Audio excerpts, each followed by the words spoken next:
Hey, what's up guys? In this video I'm going to show you that how you can change your Instagram username without waiting 14 days.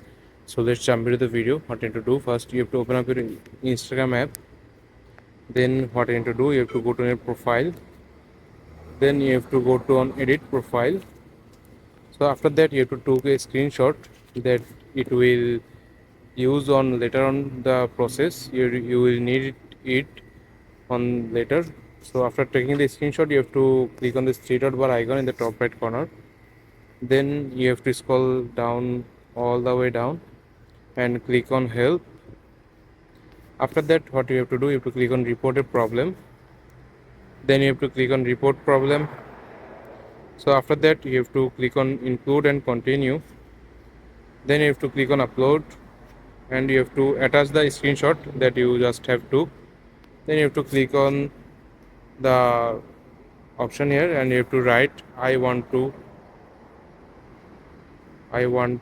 change my username now. So after writing this you have to click on send here and Instagram will get back to you within 24 hours and you will able to change your Instagram username within 24 hours and easily. So I hope you find this video helpful guys. Please leave a like on this video and subscribe my channel for more video like this. Peace.